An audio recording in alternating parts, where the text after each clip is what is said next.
3:07. Continuamos. Milenio 3 en la cadena SER, como siempre. Y como siempre, no solo a través de las vías digitales, sino a través también de las viejas cartas, ¿no?, que parecen ya reliquias prehistóricas y que tienen su encanto. Recibimos pues muy buenas vibraciones y recibimos mucho afecto. En ocasiones también recibimos noticias que nos llenan, no voy a decir de tristeza, pero sí de un poco de pesar, porque es el primer impacto, ¿no?, cuando sabemos que amigos nuestros lo están pasando muy mal. Y además sabemos también al mismo tiempo que muchos que estéis ahora mismo en hospitales, en lugares de dolor, en lugares de trance, pues lo entenderéis perfectamente. He de decir que hace unos días, o ayer mismo, hoy mismo, llegaba esta carta en papel a las manos de Javier Pérez Campos, que daba una charla en Daimiel, pueblo de Brujas, y venía un chico que estuvo ya con nosotros hace un tiempo, que vino aquí a ver el programa, cómo se hacía, que es David Torres Calahorra, ¿verdad? Te daba la carta en mano. Sí, David ha venido además esta mañana, me consta que ha hecho un esfuerzo tremendo para estar exclusivamente allí. Me escribía anoche un correo electrónico diciendo que iba a venir a verme, a entregarme esa carta y unos libros que quería regalarnos, y como digo, ha hecho un esfuerzo grandísimo para estar allí, para acompañarme en esa charla tan especial, y desde luego le agradezco desde aquí enormemente que haya pasado conmigo esas horas.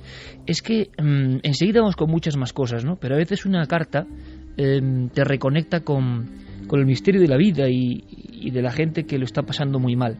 Y a veces, evidentemente, en este país muchos lo están pasando muy mal, todos somos conscientes. Pero cuando llega una carta como la de David, que está debatiéndose prácticamente entre el más allá y el más acá, como él mismo dice, y te la manda con optimismo, y te la manda diciendo no dejéis de hacer radio y de acompañarme, bueno, pues uno realmente tiene que hacer un esfuerzo, ¿no?, para comentarlo. Y a mí, me conocéis, me va a costar mucho comentar algunas de estas cosas, pero me ha impactado, ¿no?, y nos da mucha energía. Es increíble cómo una persona que ha tenido varios trasplantes de médula, que ha tenido, bueno, pues problemas diversos, y que la quimioterapia no le ha resultado, y el otro trasplante que se ha hecho tampoco le ha resultado, le hace estar en un momento que para cualquier otro sería absolutamente de depresión, ¿no?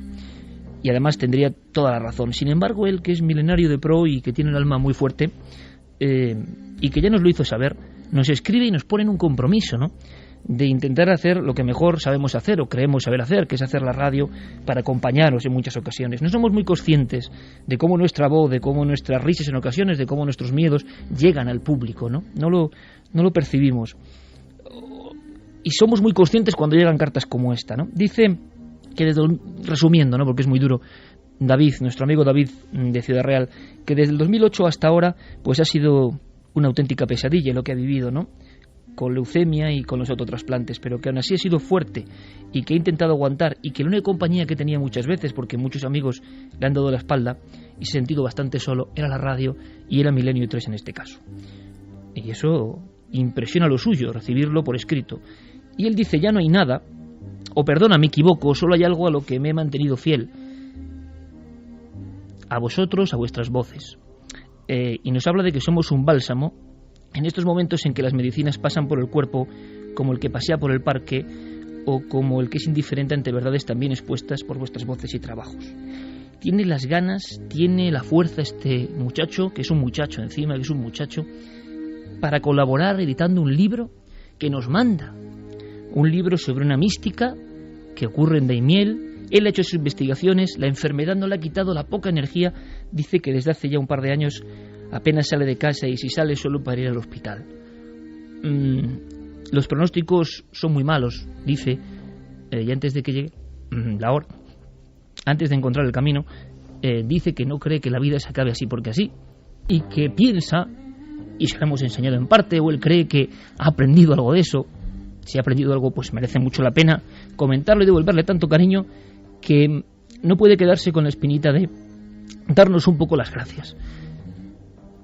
Y yo creo que no me entendéis, ¿no?, este mal rato que estoy pasando, porque recibir esto de un chaval joven que se mantiene fiel a la radio, a la cadena SER, a Milenio 3, y que te escribe dándote las gracias y creyendo que hay algo más que lo físico, bueno, pues le deja a uno, bueno, pues bastante acomplejado, ¿no?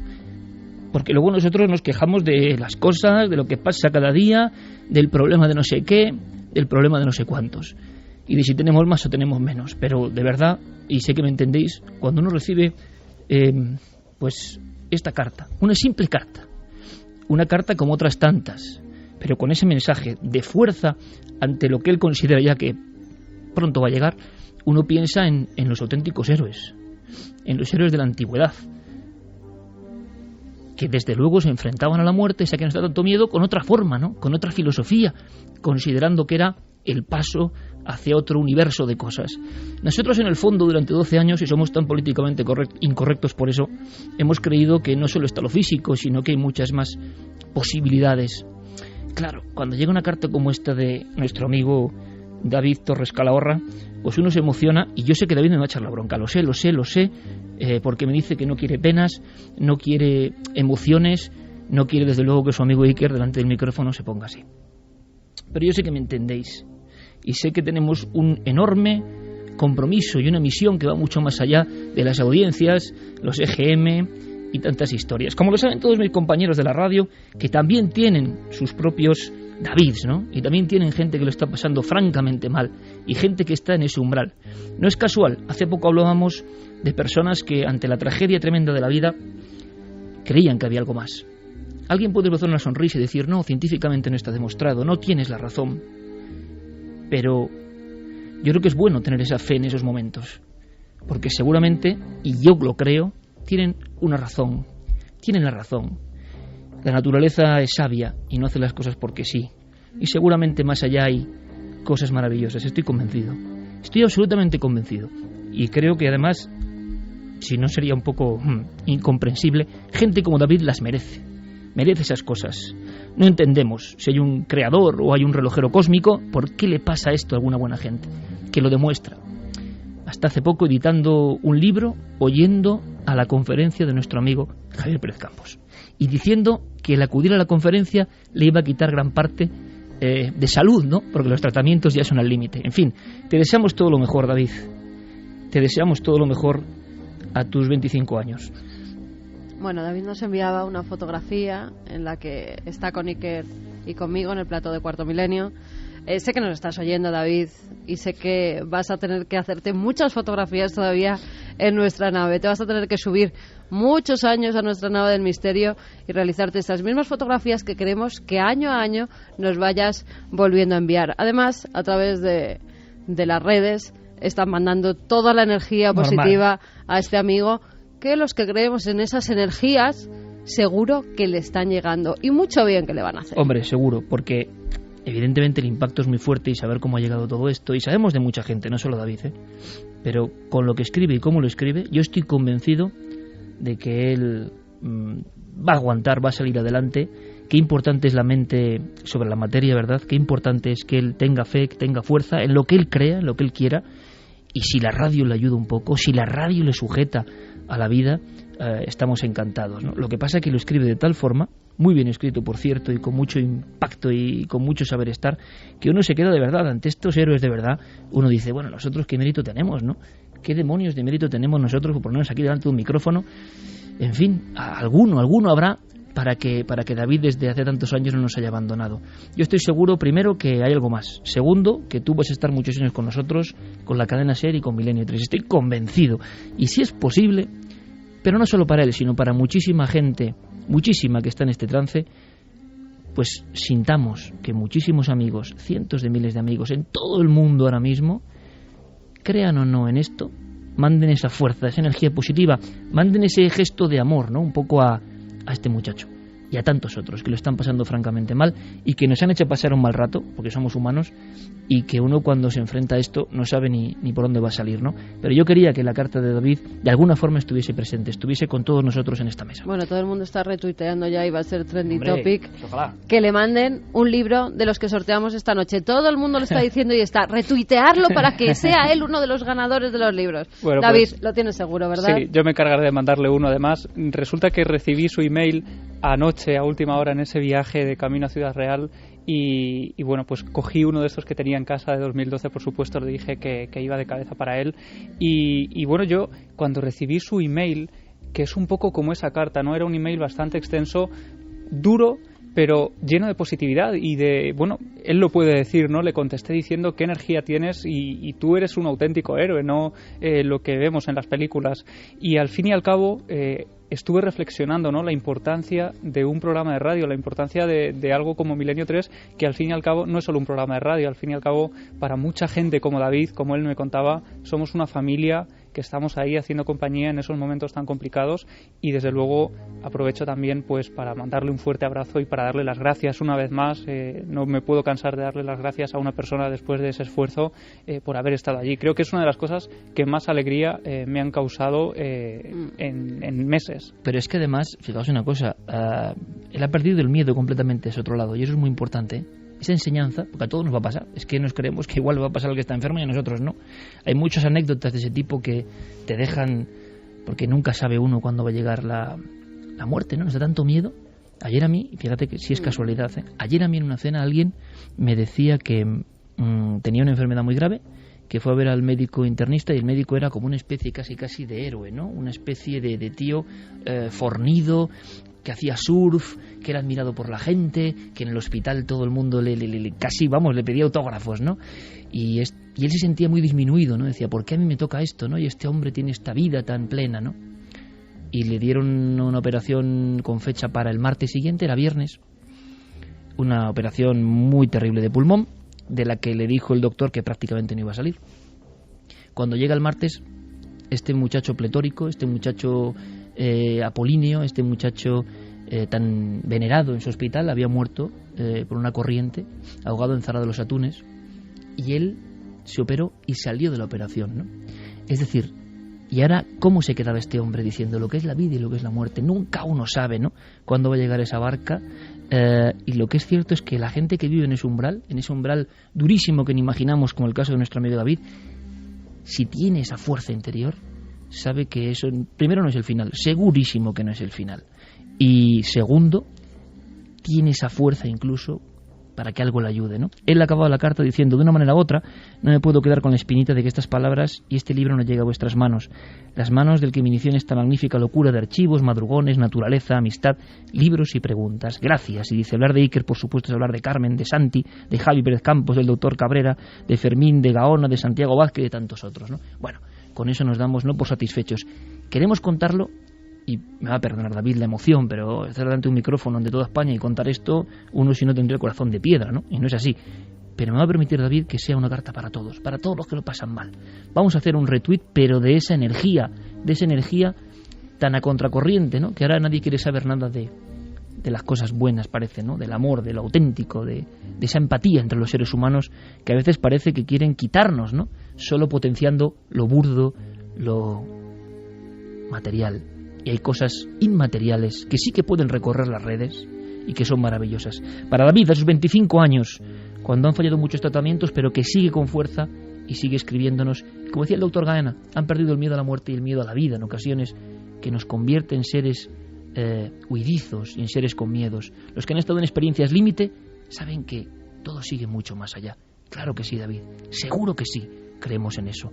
Por eso somos gente con alma milenaria. Pero para reconcentrarnos y volver a coger fuerza después de esta carta que nos ha marcado, como he oído algunas ya en la historia de este programa, vamos con una información breve pero muy interesante, una información que parece que conecta con aquel mítico experimento Filadelfia, Santi. Esto te va a gustar, ya verás. Le informa Carlos Cala. ¿Qué amante del misterio no recuerda la extraña aventura del buque de guerra norteamericano USS Eldridge, al que supuestamente se hizo desaparecer en el marco de un proyecto llamado el Experimento Filadelfia? Pues bien, aquella historia oficialmente nunca admitida bien podría estar cerca de cumplirse. Esta semana, la Universidad de Duke ha hecho públicos los experimentos de un equipo dirigido por el Dr. Nathan Landy, que ha creado un material nuevo con base de cobre capaz de desviar la luz que incide sobre él, convirtiéndolo en invisible al ojo humano. Este equipo consiguió que un cilindro fabricado de este metamaterial de unos 7 centímetros de ancho se desvaneciese como en una película de Harry Potter. Controlamos la luz que proviene de un objeto, la guiamos alrededor de otro que queríamos ocultar e hicimos que regresara al mismo trayecto original, señaló a la BBC John Pendry, otro de los científicos que ha trabajado en este experimento. La explicación puede parecer simple, pero llevar esto a la realidad es algo muy complejo, agregó. 3:23. Por cierto, acaba de llegar una última noticia. Fermín Agustí, compañero, buenas noches. Buenas noches, Iker. Un día concreto de esta semana y muchísima gente, aluvión de mensajes, de testimonios, observando lo mismo. Efectivamente, el lunes 12 de noviembre, entre las 7 y las 7:15 de la tarde, se pudo ver en el cielo un objeto que cruza muy pocos segundos, durante 5 o 10 segundos, y son numerosos los testigos. Hablas de objeto, no de luz, un objeto que parecía sólido. Una luz, en algunos casos la describen como blanca, en otra verde, y sobre todo en Madrid, aunque también nos han llegado testimonios de gente en Pontevedra, en Badajoz, pero sobre todo en Madrid, el lunes. No sé si ha tenido contacto con Guillermo León urgente, si se puede hilar, porque ahora mismo, por ejemplo, parece que hay una lluvia de leónidas, si no me equivoco, bastante fuerte, pero claro, esto era el lunes, si había algún tipo de conexión con ese fenómeno astronómico o no. No, Guillermo me contaba que no, que las leónidas empezaron el 15, esto sucede el 12 y además el día fuerte fue en la madrugada del viernes al sábado. Por lo tanto, las leónidas quedarían descartadas, así también como la Estación Espacial Internacional. ¿Descartada? También descartado porque no habría en ese momento ningún satélite que se pudiera ver a simple vista desde el cielo. Bueno, pues interesante. Con todo esto, y en una ráfaga de apenas un minuto, voces de las personas, y gracias, como siempre, gracias una vez más a esta audiencia que es tremenda, y que se ponía por las vías de contacto en conexión con nosotros, y así podíamos tener en una especie de paneo, como decimos en la tele, en un giro de cámara, pues un mosaico de lo que habían visto, y lo contaban así de bien. Ha ocurrido esta misma semana. Esto fue el pasado lunes, el día 12 de noviembre, en Madrid. Yo iba con mi señora y fue ella la que lo vio. Dice, Roberto, ¿qué luz es esa tan grande? Entonces miré a la derecha, es decir, dirección norte, y efectivamente estaba desplazándose una luz blanca azulada, como la que podía resultar de una soldadura, pero compacta, no salían chispas ni nada así, ¿no? No tenía halo, no dejaba una estela y que se desplazaba pues a una velocidad muy grande. El lunes a las 7 de la tarde venía en el coche y llegando a un pueblo que se llama Moraña, así hacia el cielo, vi pasar una cosa verde, que era así triangular, bastante grande, que cruzó todo el cielo, ¿no? Yo al principio pensé que era un avión que se había estrellado y estaba ardiendo, pero después, como desapareció. Yendo hacia el coche, en dirección norte, precisamente, vimos pues una masa lumínica muy grande, muy intensa, seguida de un haz como de fuego. Lo estuvimos siguiendo durante unos 10 segundos, una cosa así. Desapareció, o sea, de repente desapareció. Iba conduciendo por la carretera que va de Torredonjos a Galapagar. Y de repente, además, que llamaba muchísimo la atención, porque estaba el cielo totalmente oscuro, no había nubes, y vi de repente una esfera blanca, además totalmente definida, que proyectaba una luz blanca muy fuerte, iba muy rápido para hacer cualquier avión, helicóptero, y era bastante grande. Entonces iba a una velocidad haciendo así como un arco descendente durante 5 o 6 segundos, y de repente desapareció. Y justo en una de las salidas de la M30, en la salida de Santa María de la Cabeza, al ver el cielo vimos una luz verde que cruzaba el cielo de izquierda a derecha, muy rápido y bastante grande. Testimonios de todo tipo. En Denver, por cierto, en Estados Unidos, también ha habido mucha polémica con una filmación, diferentes cadenas de televisión, una filmación que nos parece un poco polémica, que podría tratarse de algún elemento biológico, tipo insecto, tipo colibrí, se ha hablado mucho, pero nos interesa sobre todo lo que pasa en España, y en España ha pasado en este día 12. ¿Alguien ha visto algo más? ¿Alguien tiene más datos? De momento, más mensajes. Vamos con mensajes, muchos van dirigidos a David. Alejandro dice: momentazo en Milenio 3, la carta de David es un ejemplo para todos. A la vida y a la muerte hay que mirarles a la cara. Álvaro nos dice: el programa y sus oyentes demuestran ser como la Tierra misma, un gran organismo que siente y comparte, interrelacionados todos. Oye, qué bonitos mensajes, ¿eh? Emanuel Barrientos: fuerza para David desde Costa Rica, sabemos que te vas a poner mejor. Un abrazo. Manuel Ruiz dice que está muy emocionado y que de forma más light él también lo está pasando regular, pero que le manda toda su fuerza a David. Paco García: ánimo David y a todos los Davices que luchan por su vida. David contra Goliat, nunca mejor dicho. Es increíble cómo aprendemos cómo escriben los mensajes, cómo expresan su sentimiento. Yo cada vez, como veo el mundo como está, cada vez considero que la audiencia milenaria es que es algo muy distinto, y me vais a permitir, pero es lo que pienso. Ahora seguimos con mensajes, pero Santi, no te he dejado a ti dar tu opinión, y aunque sea una pincelada, pues una vez más, ya hemos tenido varios casos, ¿no? La enorme responsabilidad, yo pido disculpas, porque tampoco uno se puede quebrar así leyendo una carta, ¿no? Pero oye, es que me impresiona, lo considero parte de mi familia radiofónica y mi familia etérea, ¿no? Y cuando uno tiene esto en la mano y tiene una foto de Carmen y mía con él, ostras, pues uno siente que la vida es tan incomprensible, tan increíble, tan injusta en muchas ocasiones, pero en los peores momentos ve ejemplos de una luz que a uno le dejan deslumbrado, ¿no? Y las emociones surgen porque nosotros somos verdad. No sé si tenemos la verdad, pero que somos verdad delante del micro, eso no cabe la menor duda. Y como otro de los que es verdad, Santiago Camacho, me gustaría, pues, porque es de ley, que tuviera su pincelada, aunque sea rápida, sobre esta carta en papel, ¿no?, que guardaremos siempre con nosotros. Pues lo primero, evidentemente, mandarle un abrazo enorme a David y darle las gracias, porque una de las cosas grandes de esta profesión es, evidentemente, y lo hemos mencionado muchas veces, pues llegar a tanta gente, influir en tantas vidas, tocar tantas almas, enseñar lo poco que sabemos o lo poco que hemos aprendido, pero el privilegio mayor es cuando alguien como tú, David, es el que nos enseña una lección a nosotros, y entonces sí, hay que darte las gracias. No te voy a desear valor, porque valor es lo que te sobra. Así que bravo David, pero bravo como surgió esa palabra, bravo de bravura, que es lo que esos renglones pues destilan cada uno de ellos. Y yo digo bravo Santiago Camacho. Rápidamente, antes de mensajes, Fermín Agustí, que pide paso. Fermín es que le gusta mucho hablar desde el otro lado y me pide paso. ¿Qué pasa, Fermín? Pues que en esta hora y después de todo lo que ha pasado en esta tercera hora, somos Trending Topic Milenio 3 en Twitter. Pues te digo una cosa, yo os digo una cosa, nunca me he alegrado tanto de ser Trending Topic. Porque no es Trending Topic por no sé qué romance de no sé quién, por no sé qué disputa, por no sé qué caso truculento.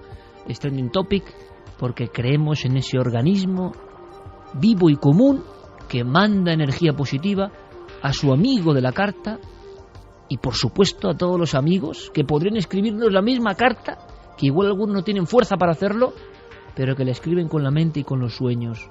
Nosotros deseamos lo mejor para toda nuestra gente, para todo el mundo, y me gusta mucho que a estas horas el Trending Topic signifique que miles de amigos están hablando de algo tan verdad, de algo tan bravo como este amigo que aún está ahí, que estará ahí seguro mucho tiempo, y que si le toca hacer el viaje a la otra orilla, lo hará heroicamente, y lo hará sabiendo, no como otros, que todavía queda mucha aventura, y que seguro en algún lugar del espacio y del tiempo, seguro, volverá a vivir historias milenarias magníficas, con mucha más gente, con muchas más almas, claro que sí.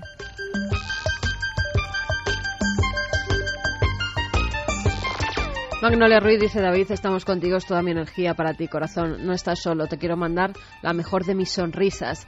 Alex Salas: yo siempre digo que cuando se va una buena persona es porque lo reclaman desde arriba, ya que tiene una misión más importante en el otro lado. Antonio Chaz dice: después de 12 años me tiro a la piscina. Hacéis mucha compañía, trascendéis por encima de la turba e ideologías que nos suelen mover. Ahí reside parte de vuestra grandeza. Muy buen giro sutil al programa. Un saludo desde Adeje. A David: muchos ánimos, amigo. Lo que me pasa a mí no es tan grave. Una operación de hernias discales se complicó. Dicen que no hay remedio, pero no me rindo. Me apunto a todos los experimentos. Hay que vivir. Qué bien.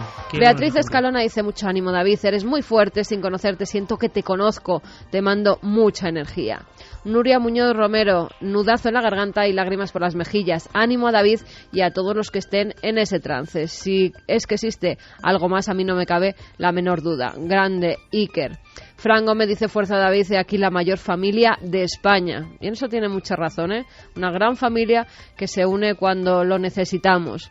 María Pereira Vega dice: hola Iker, por primera vez en tu programa me has hecho llorar. Soy enfermera y esta semana, el martes 13, se nos escapó de nuestras manos la vida de un niñito de 4 años, víctima de un atropello e hijo de unos amigos. Espero que este peque, Omar, acompañe a David y le dé mucha fuerza. Un abrazo y gracias por el programa. Raquel García Alonso dice: habéis toda mi energía positiva, solo hay un camino hacia adelante. Lucha sin descanso por la gente que tienes a tu lado y te quiere. Dani Martínez: David, fuerza, saco, tío. Tú puedes, fijo. Toy Soldier, sin saber qué decir después de escuchar las palabras de David. Brutal, mucho ánimo. Ángel Frades: se nota que este programa no es como otro, es más que eso, una conexión real con los milenarios. Marian Hernando: toda nuestra energía positiva para David.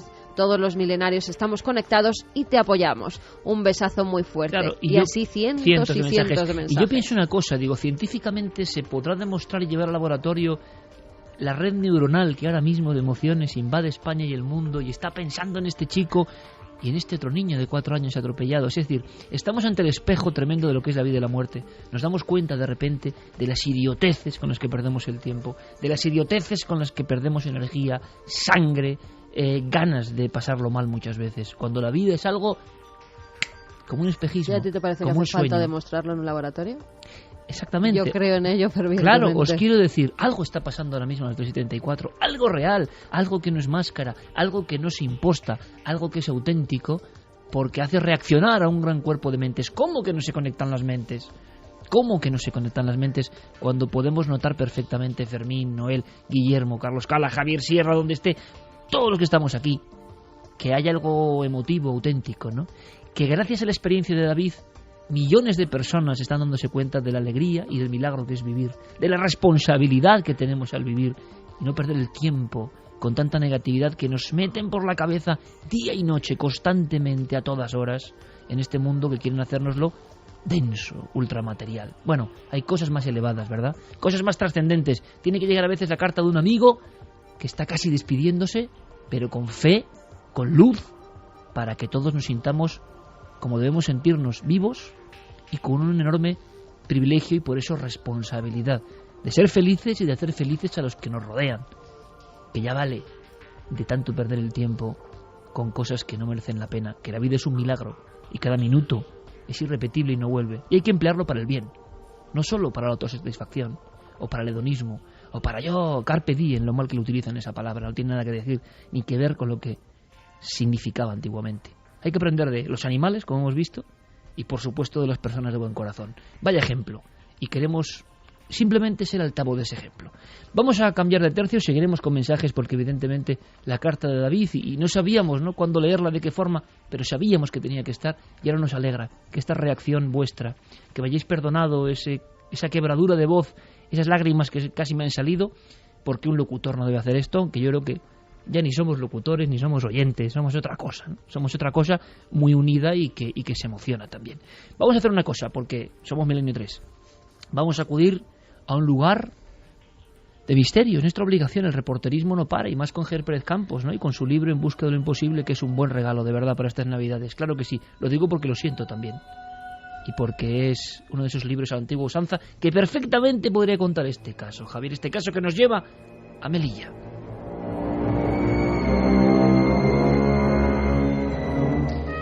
Un viejo edificio en el centro de Melilla ha sido el escenario y el foco de atención de los principales medios de la zona por una serie de fenómenos que han empezado, o bueno, que llevan viviéndose desde hace años en su interior, pero que han saltado ahora a la luz.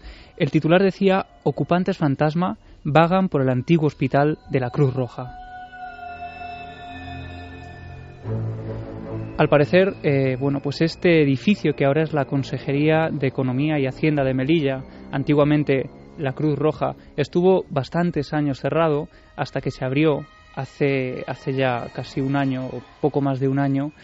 Desde siempre parece ser que los vecinos de la zona han hablado de apariciones bastante extrañas, apariciones que probablemente nos sonarán de otros casos. Esa aparición de una monja que recorre los pasillos del edificio y que algunos vecinos aseguran haber visto.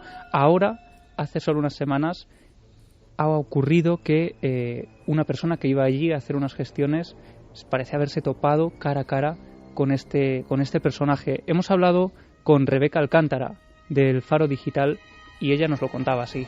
Gente pues que había ido allí a hacer algún trámite o a hacer algún papeleo, pues había sentido la presencia de alguien, y el caso de un señor que fue a pagar una factura y salió a uno de los patios del hospital y entró dentro y les dijo a las funcionarias que trabajaban allí que se habían puesto una estatua de una monja en el patio. Ellas se sorprendieron porque allí no había ninguna estatua y salieron todos. Él insistía en que estaba viendo allí la figura de una monja o de una mujer, y el resto de la gente no decía que no veía nada, y él aseguraba que lo había visto.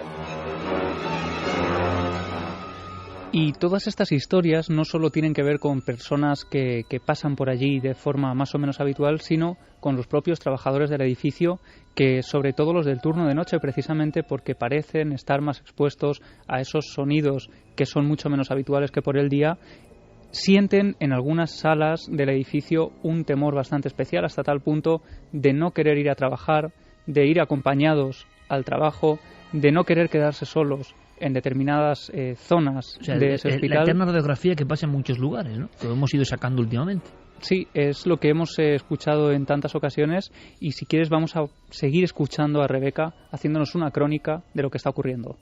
La gente de seguridad que trabaja allí por la noche escuchan ruido en la escalera que baja del sótano, que se siente la presencia de alguien. Enseguida se tiró del hilo, uno llamó a otro, mi amigo dice que la ha visto, yo tengo un conocido que también lo ha sentido, o sea que todo el mundo sabía de lo que se estaba hablando, y el que más y el que menos tenía alguna relación con alguien que o había sentido algo, o había visto algo, o había escuchado algo. Claro, viendo esto, escuchando esto mejor dicho, es como para hacer un catastro de los lugares donde ocurre, porque vamos a empezar a pensar que en qué lugar histórico que ha habido obras y que luego es oficial no pasan estas cosas. Y algunas veces, solo algunas, cuando alguien toma la molestia de investigar, se da cuenta el investigador o el explorador que hay una historia que viene de antiguo, que viene de atrás, como el caso que contábamos hace un par de semanas, ¿no?, de ese hostal en Madrid, que hay algo que tiene que ver con lo antiguo.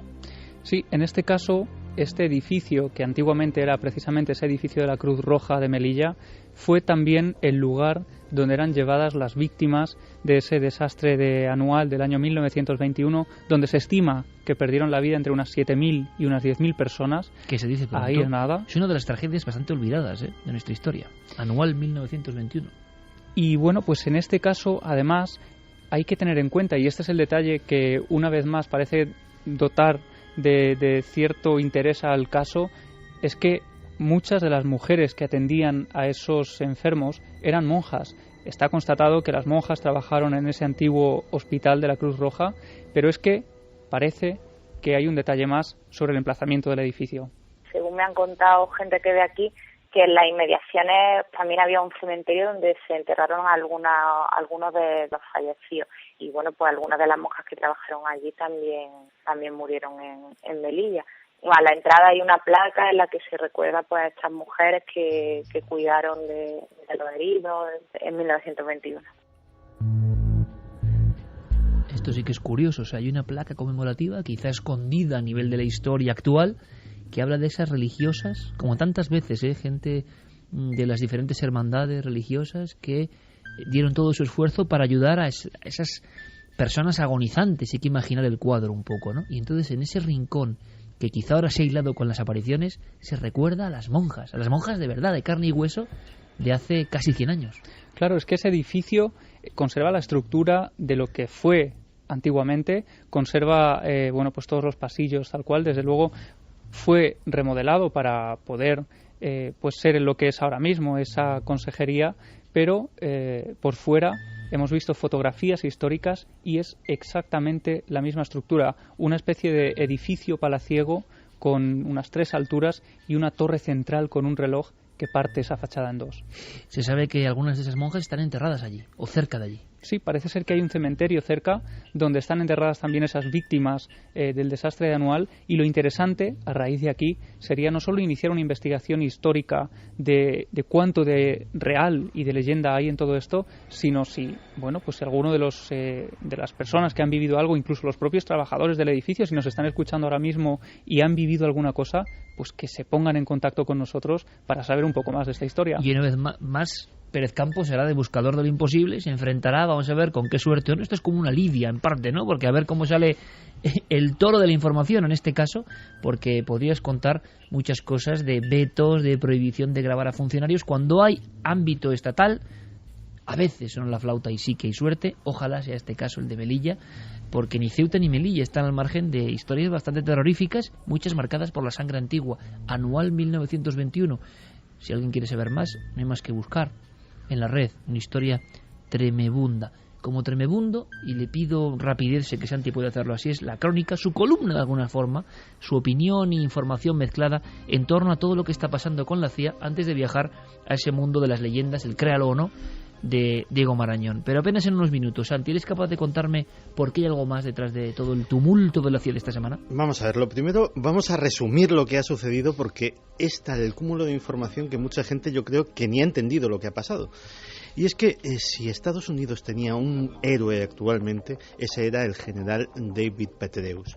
David Petraeus es el héroe de la guerra de Irak. Es el hombre que cuando llegó a hacerse cargo de las tropas americanas impuso lo que llamaba la doctrina Petraeus, que básicamente era colocar pequeñas unidades patrullando toda la ciudad al modo de los policías americanos, haciéndose amigo de la gente, que les conocieran en todo el barrio, y de esta manera consiguió un notable aumento en la seguridad de las calles, que de todas formas nunca fue gran cosa en Irak, por desgracia.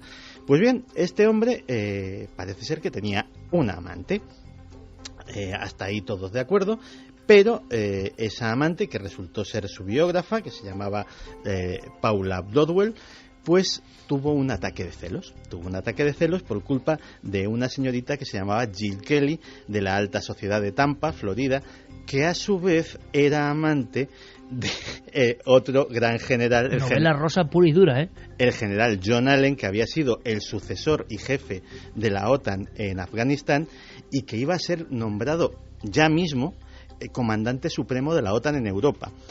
Pues bien, todo esto provoca un desenlace de dimisiones y la crónica rosa política esta que nos han vendido, pero desde luego sí tiene un trasfondo mayor.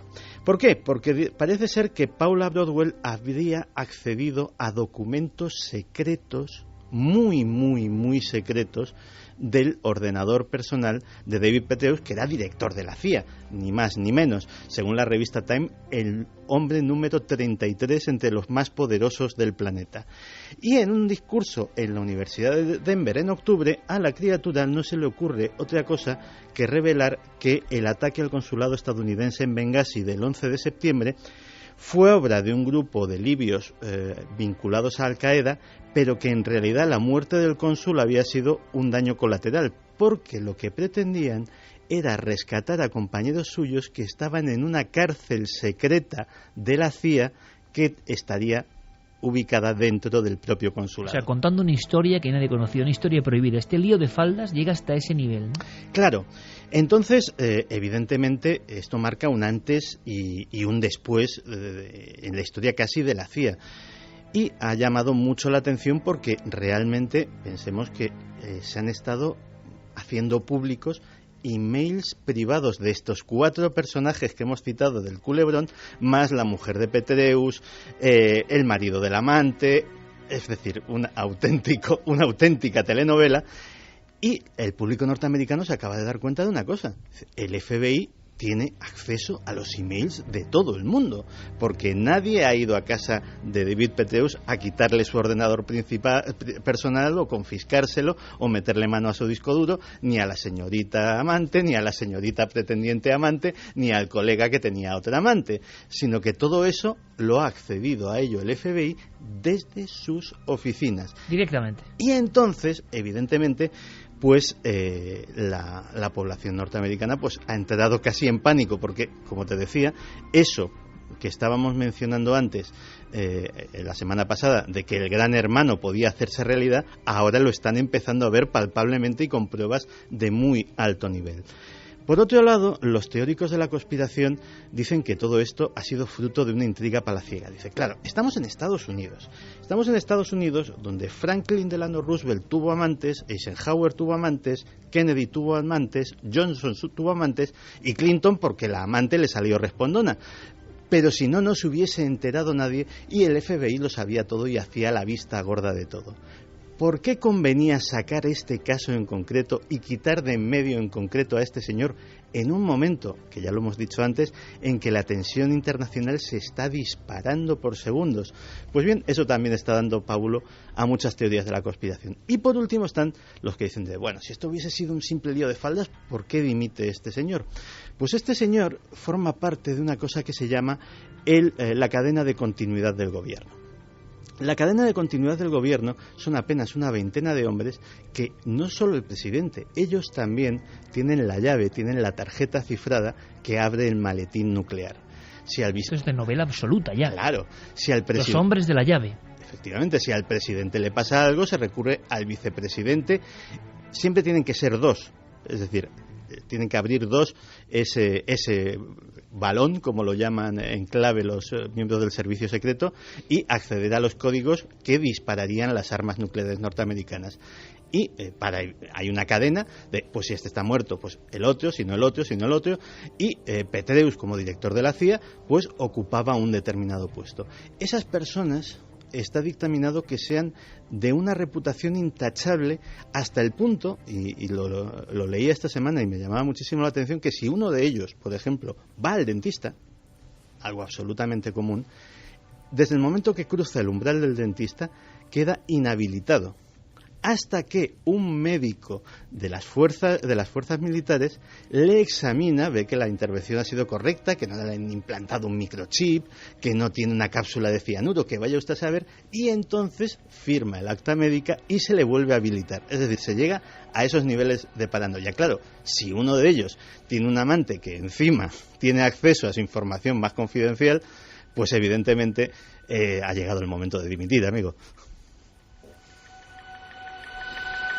Lo que se cuece detrás de este affair del que habla todo el mundo a nivel internacional y que para los conspiranoicos, como perfectamente diseccionado Santiago Camacho, tiene mucha más oscuridad.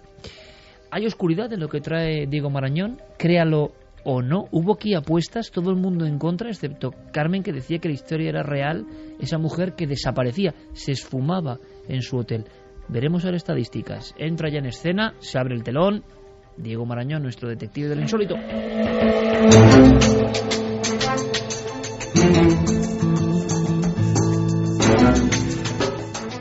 Juegos Olímpicos, la hija que vuelve al hotel, y ahí nadie sabe nada, nadie reconoce nada, el conserje es otro. Han hecho desaparecer por una extraña peste, por una extraña epidemia, a la mujer afectada. Una historia que...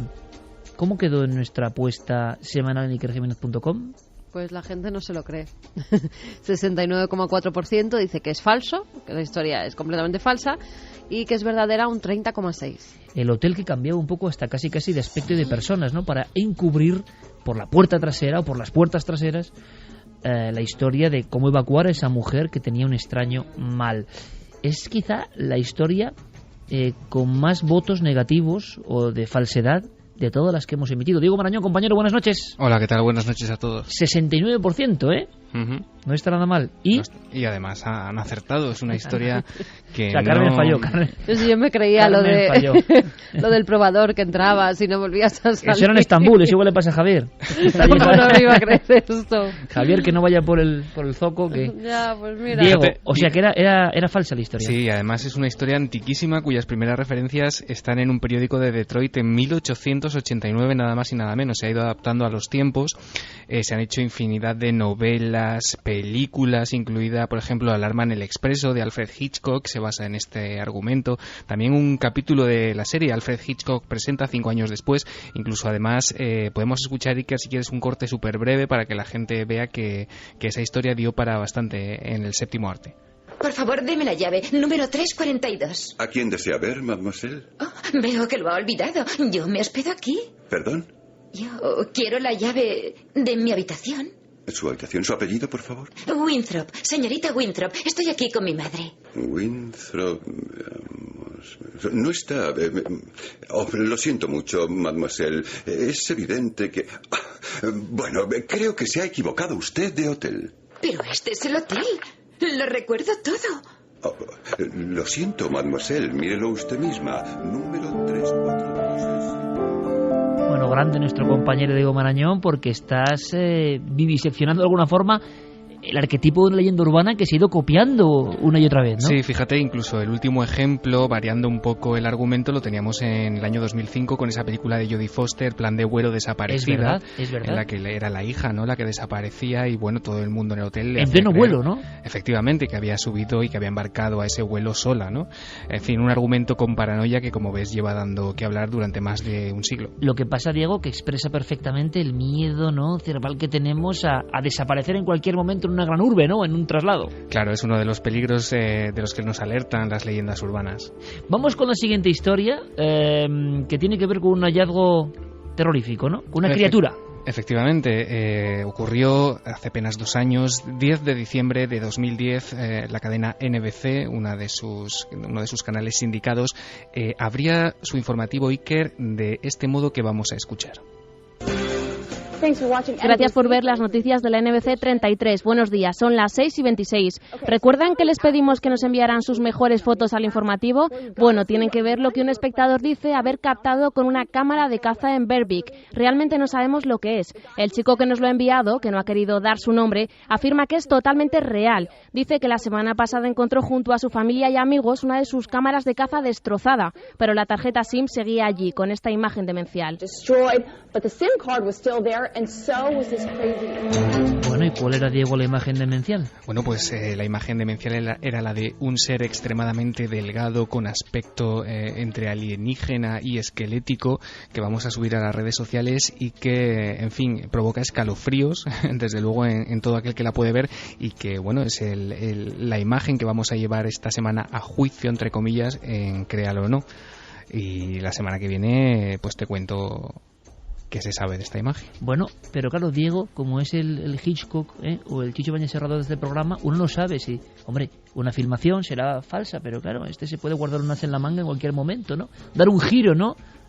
Nunca se sabe en esta sección, Iker. La imagen, como se acaba de escuchar en el audio, apareció en la tarjeta SIM de una cámara que se destina a monitorizar, ¿no?, la caza en un campamento en Berwick, y en fin, ese campamento apareció destrozado, y entre una serie de imágenes absolutamente irrelevantes aparecía esta toma que llegó a la cabecera de este informativo de la NBC hace apenas 2 años. ¿Qué se sabe? Te lo cuento en 7 días. Gracias, Diego, como siempre. A ti, hasta luego. Vamos con los ganadores. Nelo Valentín dice: buenas noches, tengo una hermosa Bull Terrier de 9 años que hace 2 semanas le diagnosticaron un cáncer de hueso. No dejé de llorar porque sé que no llegará a los 10, pero parece que sea ella quien trate de consolarme a mí. Sigue jugando con mi hija de 3 años como si no le pasara nada, y es que me transmite la sensación de saber que sabe que llega a su fin, pero no siente temor a ello. Ahora mismo estoy escuchando el programa con sus 22 kilos encima de mí, pero carga a gusto, no pesa. Diego de Palencia es otro de los ganadores, que dice: ojalá pudiera donar un cachito de vida, una porción de mi tiempo para ayudarte, David, y estoy seguro de que todos los milenarios harían lo mismo. No te sientas nunca solo, somos muchos a tu lado, siente que eres parte de algo muy grande.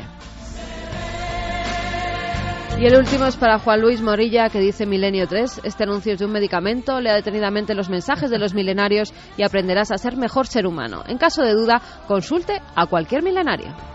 Hoy nos ha dado una lección tremenda David, nuestro amigo de Ciudad Real, con 25 años, pero también vosotros, también vosotros, amigos, y no podemos olvidarlo, sois maestros nuestros, aprendemos gracias a vosotros, seguimos vuestras pistas, y en noches como hoy nos sentimos profundamente orgullosos. Fermín, Noel, Santiago, Javi, Carmen, Mañana nos vemos en la tele, pero hay que decir que tenemos una audiencia que yo creo que no nos merecemos. Feliz semana, amigos, hasta dentro de 7 días. 3 y 7 minutos, y hablando de portadas míticas del maestro Jean-Michel Jarre, una de nuestras inspiraciones con tantos otros, ¿no? Maestros que dejan sus músicas aquí para que este programa sea tan especial. Esta en concreto, año 78, plena época cósmica, traía en la carátula una serie de, vamos a llamarlo así, extraterrestres, ¿no? Con una especie de binoculares que observaban el mundo. ¿Y hablamos quizá de extraterrestres? No lo sé. Hablamos desde luego del fenómeno OVNI. OVNI sobre España. Siguen ocurriendo casos. Vamos con una rapidísima crónica.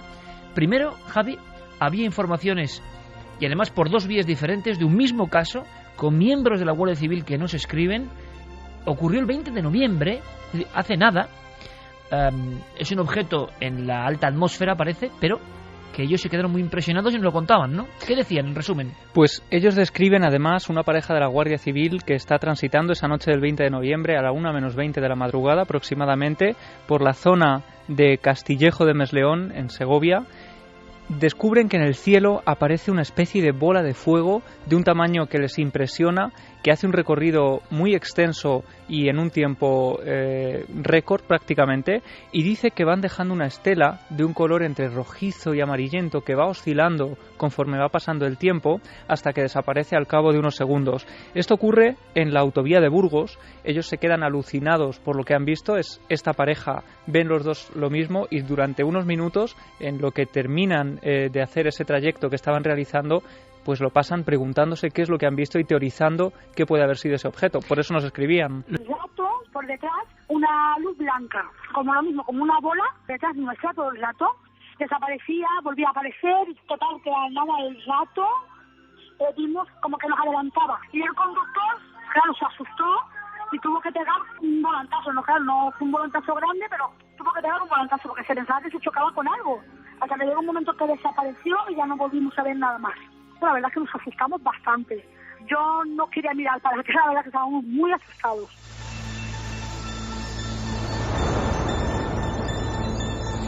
3 y 12 minutos, esto es Milenio 3 y como siempre este es el programa en la cadena SER que trae toda la información del misterio, cuándo está pasando, cuándo está ocurriendo, es nuestro compromiso este año. Y Javier, compañero, ¿cuántas veces, cuántas historias pensé que me iba a chocar con algo? Algo se puso a la vera de nuestro coche. Nos recuerda a los clásicos de la ufología con la misma definición. Es un fenómeno, es un encuentro cercano de alguna forma. Desde luego, encuentros que siguen produciéndose y en este caso, fíjate, el último nos llega desde Italia de una manera muy curiosa, porque tú hablabas antes del aperturismo que se está viviendo en España, en fin, con autoridades de todo tipo que ya admiten, en fin, que estas cosas se están produciendo en nuestros cielos y nos las comunican. Bueno, pues en Italia todavía les queda un poco de recorrido para aprender, porque fíjate, el presidente de la región de Lombardía, que es una de las regiones más ricas de Italia, donde está Milán, Roberto Formigoni, estaba el pasado jueves, este día 22, en París, en la zona de Trocadero, cuando a la 1:36 de la mañana manda un tuit a través de su teléfono móvil en el que incluye una fotografía de un objeto no identificado que él acaba de obtener en ese mismo momento sobre un bloque de apartamentos del centro de París. Y le extraña y lo ve directamente, que es algo no muy habitual, no convencional, no es ningún avión, no es nada. A él le llama muchísimo la atención, él es un político, en fin, de largo recorrido en Italia. Tú imagínate, él tiene 65 años, es graduado en Filosofía de la Universidad Católica de Milán, en fin, un tipo con formación, y desde 1995 ha renovado una y otra vez 4 mandatos al presidente, digamos, a la presidencia de la región de Lombardía. Es un tipo muy, muy conocido en ese país. Y él, por instinto, ve aquello, no sabe lo que es, hace una fotografía con su teléfono, lo tuitea con un texto muy breve que te voy a leer, dice: un ovni en París, he visto esta cosa en el cielo, se movía, la he fotografiado y después ha desaparecido. Ese tuit es visto en las siguientes horas por 1.600.000 personas. Claro, más que... Pero analicemos lo que acabas de decir, Javier, y yo muchas veces, mira que soy reacio a algunas cosas, pero ese tuit alcanza una audiencia en horas imposible, excepto para la televisión, imagino, para un gran programa de radio, para ningún periódico, por ejemplo, prácticamente. Bueno, los periódicos, de hecho, digitales de Italia, que tienen evidentemente en sus favoritos a toda la clase política, pues aquello les llamó inmediatamente la atención y lo publicó. Pero fíjate, la reacción fue que, como de burla, de jiji, jaja, pero ¿cómo es posible que un político se entretenga en estas cosas, ¿no? Es más, a nosotros, a España, nos llega a través de varios corresponsales de la prensa española en Italia, con tweets, que yo por eso me entero de esta historia, que dice, descojone en Italia. O sea, literal, ¿eh? El presidente de Lombardía dice haber visto un ovni en París. O sea, esa es la manera en la que se calibra la información. Claro. Cuando estamos ante un testigo, en fin, de formación, de recorrido, que se juega su prestigio haciendo esta historia y comunicando que ha visto un ovni. Claro, hombre, es mucho más importante lo que dicen los políticos habitualmente, no vaya usted a pero comparar. Fíjate, pero en el caso de Roberto Formigoni hay una cosa que a mí me ha llamado mucho más la atención, y es que en la web oficial del político, que la puede consultar, en fin, cualquiera de nuestros oyentes, simplemente poniendo formigoni.it, va a encontrar en la primera página toda la información respecto a esta imagen, la imagen que él obtuvo y las reacciones subsiguientes que se han producido en Italia. En fin, curiosísimo cuando menos. Pero tan curioso como que enlaza esto, y dejamos descansar a Javier, que tiene semana ajetreada. Vas a recorrerte prácticamente el Aragón profundo. Así es. O sea, como una especie de discípulo de la Bordeta, ¿no? Pues algo así, porque esta semana, efectivamente, lunes, martes y miércoles, así consecutivo. ¿Dónde vas a estar? Pues mira, voy a estar el lunes en Caspe, en la biblioteca de Caspe. Nada. El martes en la biblioteca de La Almolda.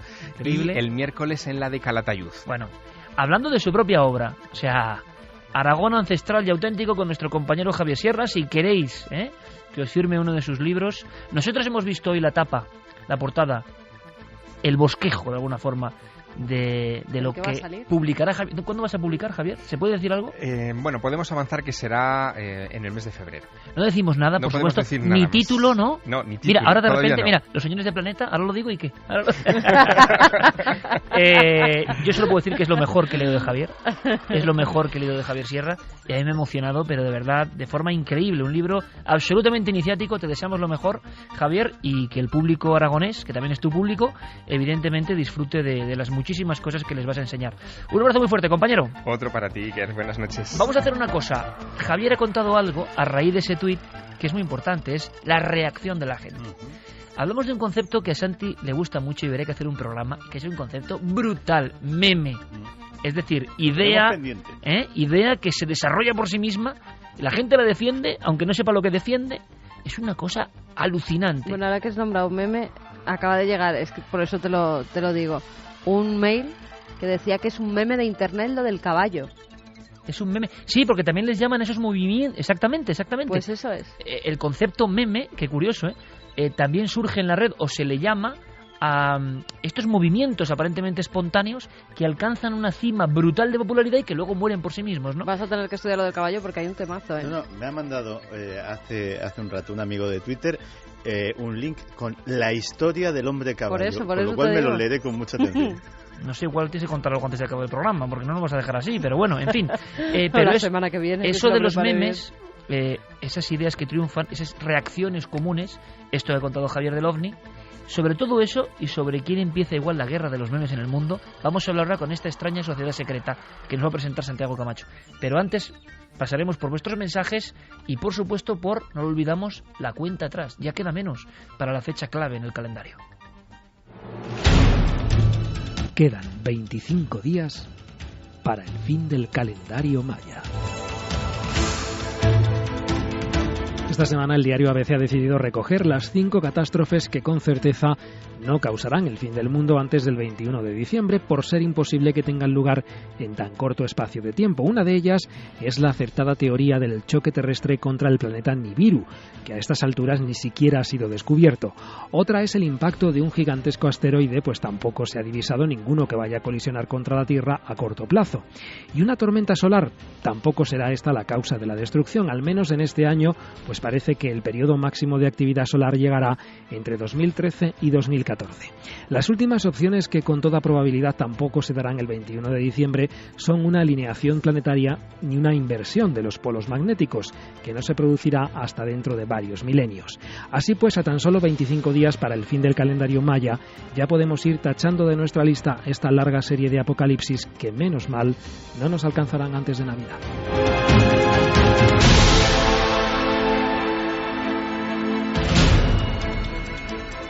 Cuenta atrás. Nosotros continuamos hacia adelante, como siempre, con toda la información. Será importante, antes de saber de esa extrañísima sociedad secreta, saber qué opináis en torno a todo lo que estamos contando, Carmen. Pues vamos con los mensajes. Gisela Sánchez dice: a mí me suena una burbuja de aire que pasa rozando el micro. Leandro Ariel: el sonido del blue me recuerda cuando Carl Sagan quería imitar a las ballenas en La persistencia de la memoria, que hace blue, pues el mismo sonido. Sara Arroyo Gil: con los pelos como escarpias, escuchando los sonidos train y el que parecía tecnológico, espeluznantes. Cilian: sí, tenía algo de fantasmagórico y no sé por qué, pero lo tenían, ¿verdad? Cilian dice: cuando estéis nadando en el mar, acordaos de estos ruidos. Sí. Seréis unos grandes nadadores. El segundo sonido ha sonado una especie de alarma. Nos dice Shi Han. Green Poison: yo creo que es más bien el sonido que produce el movimiento de la masa líquida. Justo al escuchar el hum he pensado que sonaba igual que el de Kiev. Ese ruido de Argentina es como el de Kiev. Miguel Ángel Aranda nos Eso lo estaba comentando nuestra audiencia antes de que se dijera. Es una audiencia pata negra absolutamente, ¿no? Porque sonido no es fácil. Que pone los pelos de punta. También nos dicen: hola, pero ¿quién se cree esa explicación de los icebergs? Los icebergs flotan, no se arrastran por el fondo. El hielo siempre flota sobre el agua al tener menor densidad. Ya, hombre, pero los icebergs siempre... hay una parte que tienen por debajo sumergida. En ocasiones hay que acudir a lo lógico y a la ciencia, ¿no? En muchas ocasiones, que es lo que a veces yo echo de menos en muchas teorías de la conspiración, que veo que tienen algunos autores, incluso los más polémicos, tienen elementos muy interesantes, pero luego rechazan algunas cosas que dices, hombre, es que es de cajón, ¿no? Y los icebergs y su sonido está bastante demostrado, ¿no? Mira, respecto a los agotes, Juan Antonio Sanz decía: así los definía Pío Baroja: cara ancha y juanetuda, esqueleto fuerte, pómulos salientes, distancia bicigomática fuerte, grandes ojos azules o verdes claros, algo oblicuos, cráneo braquicéfalo, tez blanca, pálida y pelo castaño o rubio. No se parece en nada al vasco clásico. Es un tipo centroeuropeo o del norte. O sea que Pío Baroja tenía claro que eran otra gente extraña, ¿no? En fin. Coco Fernández: la diferencia siempre ha causado miedo o rechazo, y en aquella época simplemente demoníaca o enfermiza. No hemos cambiado mucho. El niño que lleva gafas sigue llamándole cuatro ojos. Es triste cierta mentalidad humana. Pues ese mensaje está muy bien, ¿eh? Porque en el fondo es eso de apalear al diferente, tú, y sobre todo apalearlo cuando el que apalea tiene la fuerza de otros o está en superioridad respecto a un individuo. Esa escena, por ejemplo, desgraciadamente ese tema, ¿no?, del acoso escolar, por ejemplo, nos lleva a engrandecerlo, a hacer la estadística y darnos cuenta de que entre los pueblos ha ocurrido exactamente lo mismo. ¿Será que tenemos ese gen maligno, ¿no?, todos nosotros?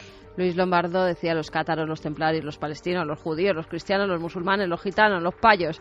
El caso es sembrar el odio entre ellos. Me parece a mí que el diablo tiene más terreno cogido del que nos pensamos. Sobre todo esas diferenciaciones, ¿no? ¿Y por el dinero qué? ¿Y ricos y pobres qué? Y todo en fin, el racismo del que nunca se habla, curiosamente, suele ser el de la sensibilidad o lo cultural, ¿no? Eso sí que no importa. Y yo creo que eso quizás sí que importe, ¿no? Personas que no tienen ningún apego a sensibilizarse, a preguntarse, a reflexionar. Sobre eso también ocurre. Pero es curioso, esa división constante y al mismo tiempo la ciencia demostrando que nuestro tronco como humanidad cada vez es más común y que todos procedemos de los mismos padres realmente, ¿no? Antonio Díaz decía que queremos conocer otras formas de vida cuando ni siquiera somos capaces de conocernos a nosotros mismos. Esta película hace pensar lo poco que nos conocemos.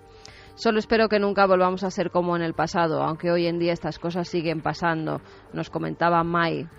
Seguimos con mensajes. Evidentemente hay temas que hemos convertido en noticia, hemos puesto sobre el tapete y generan evidentemente vuestra reacción y vuestra reflexión. Vamos con otra historia. Vámonos a un par de siglos atrás. Estamos ya con ese sonido, ¿sí? Siglos atrás, y un misterio que, decía Santiago Camacho, tiene todos los elementos para ser una trama maravillosa, fascinante y quizá sobrecogedora.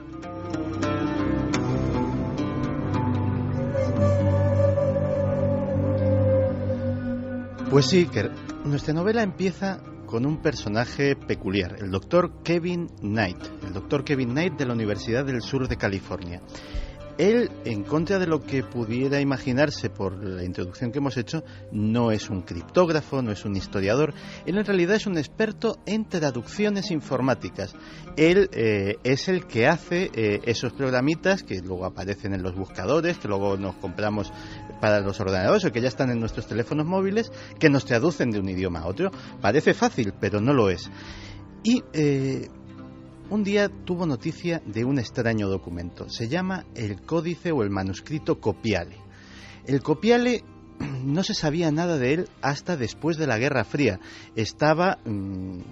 Apareció en la Academia de Ciencias de la República Democrática Alemana, estaba en el Berlín Oriental. Los alemanes orientales lo custodiaban como un gran tesoro y nadie sabía lo que tenía escrito.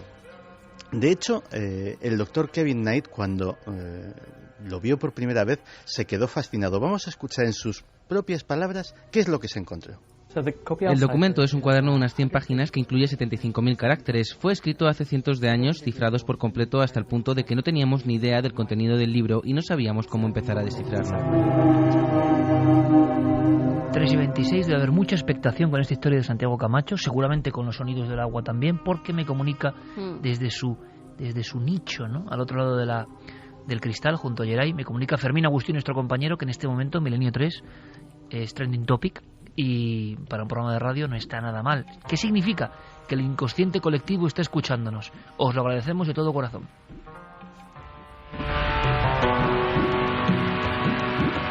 Escuchemos entonces tanta gente lo que cuenta maese Santiago Camacho. Pues eso fue lo que se encontró el Dr. Knight. 105 páginas en un bello volumen, encuadernadas en oro, con los cantos verdes, y que nadie sabía lo que ponían. Era un texto larguísimo, no hay separación entre palabras. Esas 105 páginas están completamente llenas ¿de qué? De letras abstractas, de dibujos que parecen ideogramas chinos, de letras romanas perfectamente reconocibles, caracteres griegos, un galimatías que era absolutamente indescifrable. Los historiadores, los expertos, por el papel, por el tipo de tinta, lo habían fechado aproximadamente en 1760. Y la verdad es que había quien, como en el caso del manuscrito Voynich, decía que incluso podía ser una falsificación, es decir, que algún gracioso de Internet de la época pues podía haberse dedicado a falsificar un falso manuscrito cifrado para engañar a los incautos y quién sabe si algún coleccionista pues vendérselo diciéndole que contenía un secreto de gran valor. O sea, fakes de la antigüedad, ¿no? Elementos virales, pero de la antigüedad. Pues sí. Pero el doctor Kevin Knight no lo creía y solicitó a Google que le cediera para su investigación los algoritmos que utiliza en su traductor precisamente de su portal. Algoritmos que él modificó y con los que diseñó un programa para intentar traducir sin saber en qué lengua estaba ni qué cifra había aquel extraño galimatías. Y la verdad es que era una tarea enormemente complicada. Fíjate que para representar una sola letra había combinaciones de hasta 7 caracteres, es decir, había secuencias de 7 letras que simplemente simbolizaban una sola. De hecho, uno de los grandes avances fue cuando descubrió que las letras reconocibles, tanto las griegas como las latinas, en realidad estaban puestas para despistar. Es decir, no significaban absolutamente nada y realmente eran los símbolos abstractos los que contenían la cifra que realmente era relevante. Pero hay más, también había símbolos que, igual que había 7 para representar una letra, había uno que representaba varias letras, o incluso símbolos que representaban solamente una palabra entera, con lo cual la tarea era ingente. Pero finalmente, tras 3 años de trabajo, comenzó a ver la luz, y su primera frase le impresionó enormemente. Lo escuchamos. Las primeras palabras del documento son ceremonia de iniciación, lo que suena muy excitante. No teníamos ni idea de lo que trataba el libro, pero las siguientes palabras eran sección secreta. Solo después de descifrarlo nos dimos cuenta de que era un documento de una sociedad secreta de 1730. Las sociedades secretas entraron en crisis en torno a 1730, así que este documento abre una ventana a los investigadores de la historia y las ideas de estas sociedades secretas.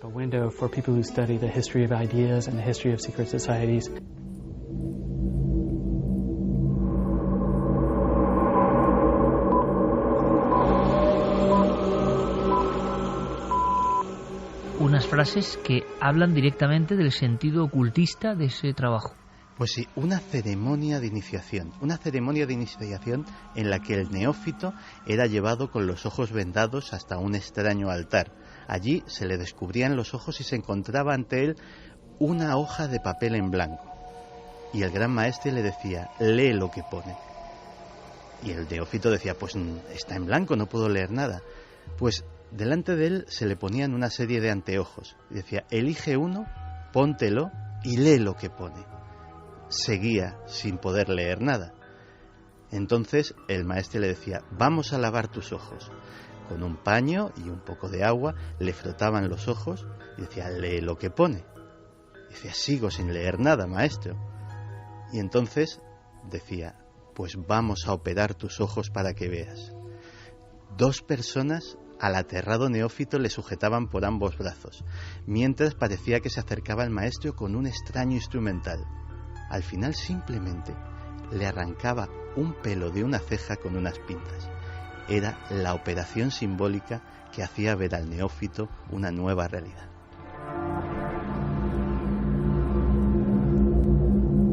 Ahora mismo hemos vivido la escena, ¿eh? Me la estoy imaginando como en esos pequeños cuartos sin ningún tipo de iluminación, donde el neófito pasaba a otro plano, ¿no? Hacía análisis. Ocurre en casi todas las sociedades secretas.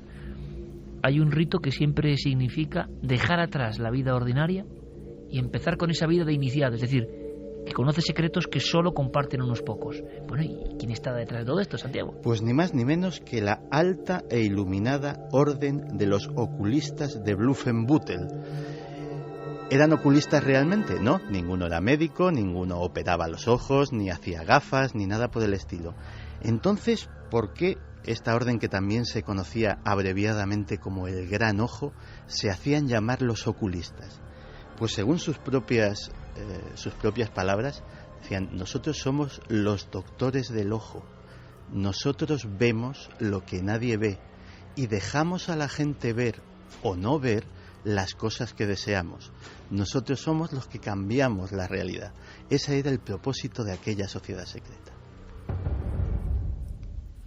Realmente estamos asistiendo a un momento que habrá ocurrido así realmente, pero, Santiago, personas que de alguna forma serían que publicistas de temas en el sentido de imponer conductas, imponer verdades. ¿Qué se escondía tras esas frases o qué se sabe ahora mismo tan genéricas, ¿no? Pero que parece que, claro, toda la sociedad secreta del mundo ha querido dominar la información, ¿no? Sí, de hecho, básicamente de lo que se puede deducir de este volumen, que se cree que no es el único que debió dejar esta sociedad, porque digamos que es como una especie de manual del principiante o manual del neófito, se deduce que era una sociedad de inspiración política, tenían fines para influir en la sociedad, con una carga esotérica importante, muy influidos por la masonería y desde luego cuya aspiración era influir en la realidad o en la percepción de la realidad de los demás, lo cual es fascinante porque nadie hasta ahora ha sabido de la existencia de esta sociedad y desde luego si no sabemos que existió entonces tampoco sabemos si acabó en algún momento o perdura todavía. Los oculistas en el concepto de ver, ver más allá, ver la realidad, ver la profundidad. ¿Y tendremos más información en el futuro, Santi, de este grupo? Pues hay que... De hecho, el propio Dr. Knight está todavía trabajando con el manuscrito porque hay una teoría que dice que simplemente han descifrado una capa, que puede haber dentro del propio manuscrito codificadas más cosas, que a lo mejor resulta que las letras latinas y las letras griegas a lo mejor no están solo para despistar, sino que son una segunda o tercera capa dentro de ese enorme mensaje cifrado. Desde luego, también sabemos cosas de cómo funcionaban.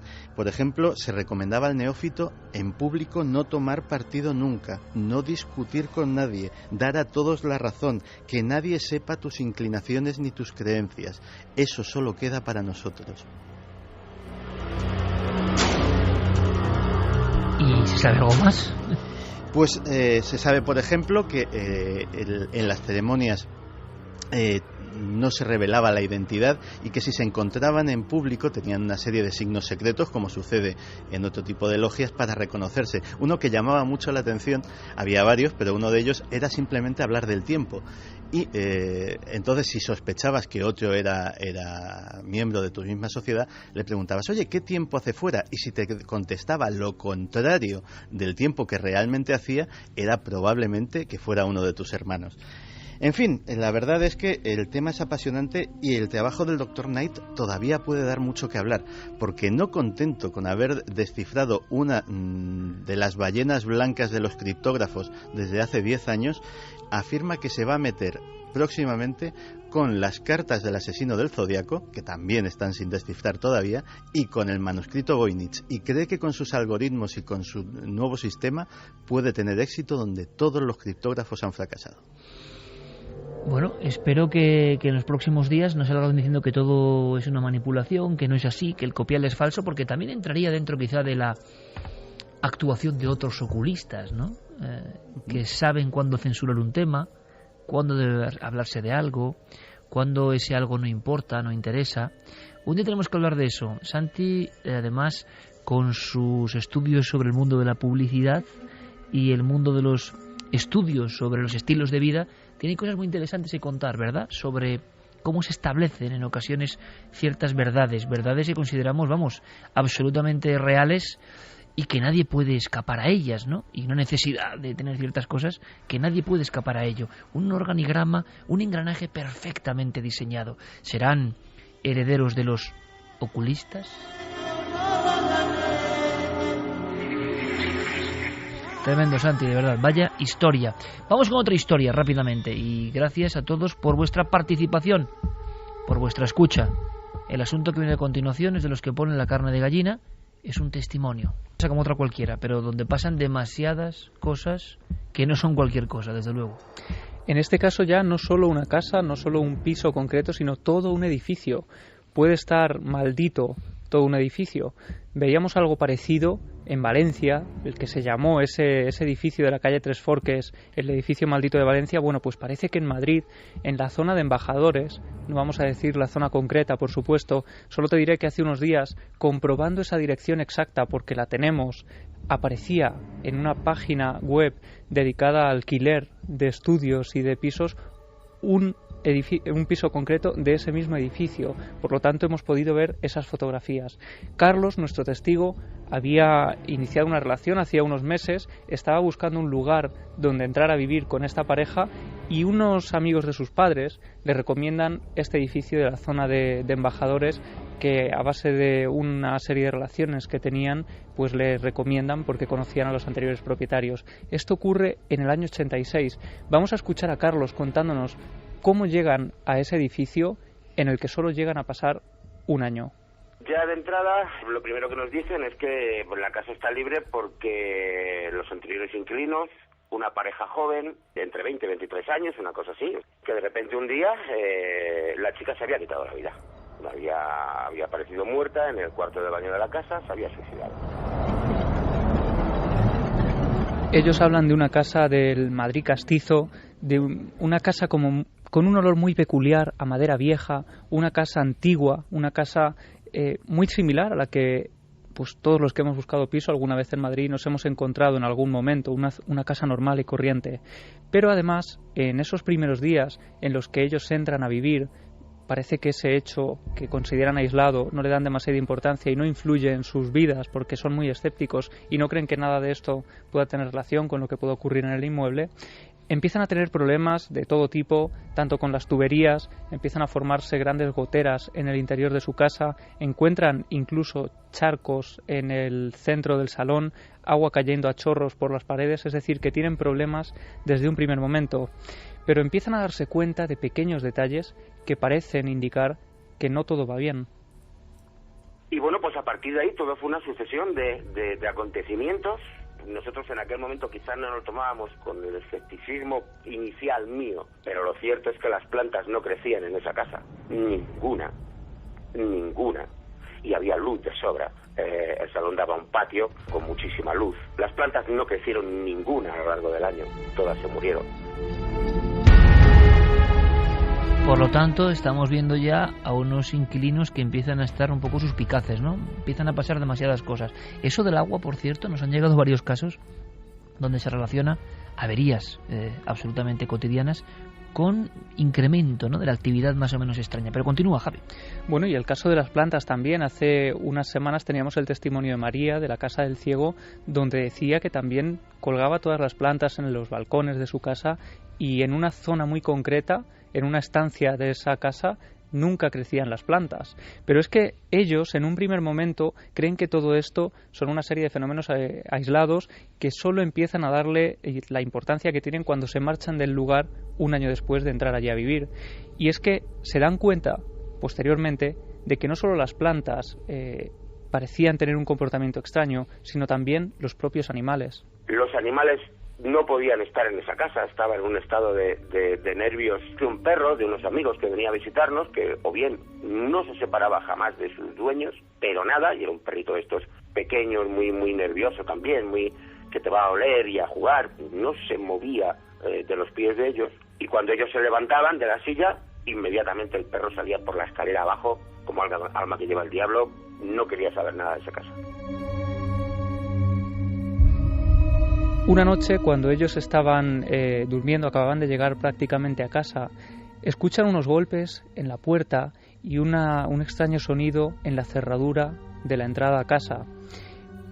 Asustados, creyendo que alguien está intentando entrar a robar, está intentando forcejear la puerta, salen a ver qué ocurre y se encuentran a una mujer que no habían visto en su vida y que parece o dice tener algo que ver con esa misma casa. Recuerdo también que nos encontramos a una chica un día, no muy entrada a la madrugada, pero de madrugada, intentando abrir las puertas de las casas.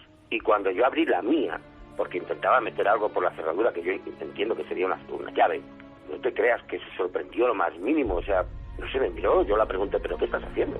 Y me contestó, buscar mi casa. Esta escena en concreto sí da genera una sensación como que eso concentraba cosas muy raras. Cuando acabe, Javi, comentaremos algo de una casa que va a ser importante mañana, precisamente en Cuarto Milenio. Pues esta mujer es una mujer completamente normal, una mujer alta. Él dice que además tenía cierta belleza, era una mujer joven, con una gabardina, una mujer que no parecía pues un ladrón o alguien que quisiera entrar a robar en el domicilio. Y además, cuando ellos le preguntan ¿qué haces aquí? Y mantienen esa breve conversación, después, sin despedirse, ella se da la vuelta sin mediar palabra, sube por la escalera, sube por el rellano y prácticamente desaparece, porque días después, hablando con los vecinos, preguntándoles si habían visto a esa mujer o si alguien podía conocerla, nadie sabía nada de esta persona con la que habían mantenido una conversación. Pero es que días después, todo esto, Iker, en menos de un año, ocurre algo muy desagradable en el piso de arriba, y es que el hombre que vive tan cerca de ellos, un hombre aparentemente normal, que siempre saluda y que mantiene un trato cordial con todos los vecinos, una noche llega a intentar matar a su mujer a hachazos. Todos nos dimos cuenta ese día que verdaderamente todos vivían en el mismo estado de ansiedad y de tensión que se respiraba desde que entrabas en esa casa. El chico era una persona completamente normal, jamás se le ve borracho ni con ningún otro tipo de actitud violenta o agresiva. Y de repente un día, a nosotros al día siguiente comentándolo pues entre toda la gente que más o menos pasó en mi misma planta y pasó a 3 metros de distancia de mí, pues nos dijeron que ni había bebido nada ni nada, sino que simplemente llegó del trabajo raro, que cogió un hacha y quiso matar a su mujer a hachazos. La escena de pánico que se vivió en el edificio es imaginable fácilmente, todos los vecinos asustados, intentando comprender qué había pasado porque se había armado un gran revuelo en todo el edificio. Y cuando finalmente entre varios policías consiguen reducir a este hombre que había intentado matar a su mujer sin motivo aparente, pues este testigo con el que estamos hablando hoy, Carlos, escucha a los 2 últimos policías que están bajando la escalera cuando ya ha caído la noche y ya ha terminado todo su trabajo en el edificio, escucha que uno de los policías le dice a otro, le hace pensar un poco en todo lo que ocurre en ese edificio. Parece que entre ellos ya conocían ese lugar. Cuando llega la policía, yo oí a 2 agentes de policía hacer el comentario, ya después de que había pasado todo, cuando ya se retiraban, yo creo que serían los últimos en salir, comentaban que lo extraño de esa casa, que tenían que intervenir cada 2 por 3. Pero es que vemos que ha habido todo tipo de fenómenos. Por supuesto, uno de los más impresionantes, uno de los que todavía hoy, tantos años después de que ocurriera, sigue poniéndole la piel de gallina, porque no se esperaban que ocurriera todo aquello. Pero es que después de todo esto empiezan a vivir también fenómenos extraños dentro de su propia casa. Sonidos de puertas que se abren y se cierran solas, objetos que son cambiados de sitio, y además él me explicaba que la casa tenía pues unos 30-40 metros cuadrados, era una casa muy pequeña, por lo tanto, en cuanto le descolocaban una silla o una mesa, se daban cuenta perfectamente de lo que había ocurrido, porque llegaba a imposibilitar que pasaran por un pasillo. Y además que sabes perfectamente que esos muebles se han movido porque la casa era tan pequeña, pues que era de 45-50 metros cuadrados la casa, es que si estaban los muebles en esa posición no pasabas, o sea, no pasabas. Luego por fuerza sabíamos, y no solo pasaba con las sillas, también pasó alguna vez con un florero de flores secas que teníamos, porque insisto que no había manera de que creciera una planta ahí.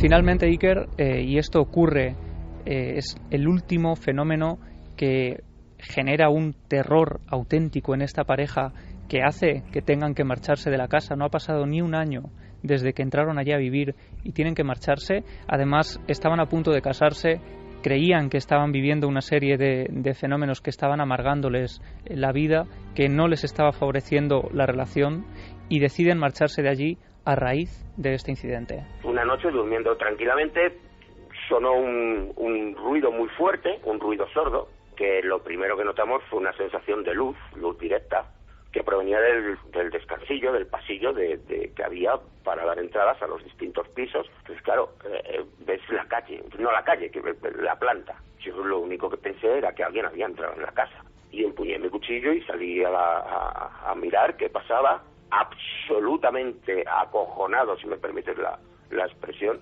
porque yo ese día pasé miedo,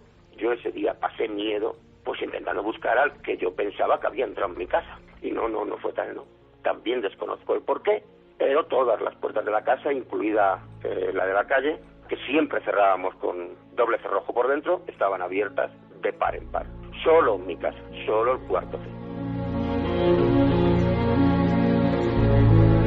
Bueno, pues biografía, ¿no?, de una casa pequeña y un edificio donde pasan muchas cosas. Biografía perfectamente coordinada por Javier Pérez Campos, y que sabemos que no son casos aislados, pero a ver quién es el guapo, entre comillas, que se atreve a... Claro, esto se puede contar cuando uno se ha marchado de allí, ¿no? Esos lugares depresivos, ¿no? Sí, además en este caso, él nos hablaba de que el ambiente en el edificio era un ambiente muy enrarecido, había personas muy mayores, ancianas enlutadas. Decía precisamente que era un ambiente pues como depresivo. Había algún enfermo también muy cerca de donde él vivía, y llegó a llamar a algún programa de radio de la época preguntando por qué podía un edificio concentrar todo este tipo de fenómenos, y le preguntaron si la gente que vivía a su alrededor, si la gente de su entorno era gente depresiva, era gente triste, y él se quedó con ese detalle, porque hace unos 20 años que llamó a ese programa de radio y ya le dieron importancia a esa densidad especial que parecía respirarse en el edificio. O sea, como si algo contagiase, ¿no? Y puede ser fenómenos extraños, bueno, algunos parecen muy extraños desde luego, o un cúmulo que va obsesionando, ¿no? Una pareja que está ahí, que claro, ya todos tienes que verlo con el prisma de lo extraordinario, terrorífico que lo es, desde luego. Javier Pérez Campos, que está triunfando, por cierto, con su libro ya, parece mentira, recién salido de las imprentas, En busca de lo imposible, editorial Oberón, tengo que decirlo porque ya hay datos del enorme eco del libro de nuestro compañero. Y vaya cómo nos alegra, hay casos como estos, claro. Por cierto, mañana, en Cuarto Milenio, luego lo comentamos brevemente, pero estamos ante el caso más terrorífico, más de este tipo, ¿no?, pero todavía peor. Se cumplen 20 años y mañana sí que hay una exclusiva, yo creo que importante, ¿no? Y la hacemos precisamente para que todos sepan que nuestras fuerzas de seguridad del Estado se han enfrentado al misterio directamente, se han enfrentado a lo desconocido, a lo imposible, quizá a lo paranormal, y que lo cuentan en un plato de televisión por vez primera, repito, en un plato de televisión, un inspector jefe contando cosas que yo creo que nos van a poner los pelos de punta. Y yo creo que era la voz que faltaba en esta historia, porque habíamos oído a gran parte de los involucrados en todo esto, pero la parte más objetiva, la parte más fría, la parte que firma ese informe policial que le da tanto rigor a esta historia, no había hablado hasta la fecha y creo que cuenta cosas que a mí me pusieron la piel de gallina cuando estaba escuchándolas. Claro, había una mínima, ¿no? Hubo una entrevista previa de Javier Pérez Campos mano a mano con este inspector jefe, nos ha costado convencerle, hubo una declaración en la época, hay que decirlo, siendo honestos, al programa de Pérez Reverte, una declaración grabada en la comisaría, pero donde desde luego solo se confirmaba de alguna manera que la policía había estado en esta casa donde había una muerte por Ouija y luego fenómenos extraños. Pero que este inspector jefe esté con nosotros y nos cuente un montón de cosas, yo creo que va a ser algo de verdad. En mi opinión tengo la sensación esta de que es un caso que da mucho repelús, pero bueno, pero es parte de la historia de los fenómenos extraños. Vamos ahora rápidamente con otro fenómeno extraño en sí mismo, que es Diego Marañón, y que nos va a contar algo que tenemos que saber.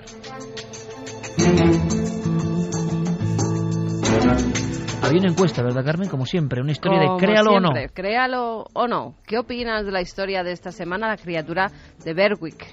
Falso, 72,2%. 72%. Y verdadero, 27,8%, que la gente no se lo ha creído. No se lo ha creído porque esta quizá era muy célebre, una criatura extraña de aspecto humanoide que aparecía en una filmación. Diego Marañón, hola de nuevo. Hola, ¿qué tal, Iker? Pues correcto, es falso, pero ojo porque la mayoría de nuestros oyentes han dado por buena la explicación que se encuentra rápidamente en Internet y no es así. Ah, o sea que hay un doble giro, y sí lo decía yo. Efectivamente, la historia es falsa y la foto está retocada por Photoshop, ¿no? Se ven los datos EXIF, analizando un poco la imagen se ve, pero realmente la explicación que circula por ahí es que es parte de la campaña viral de un videojuego.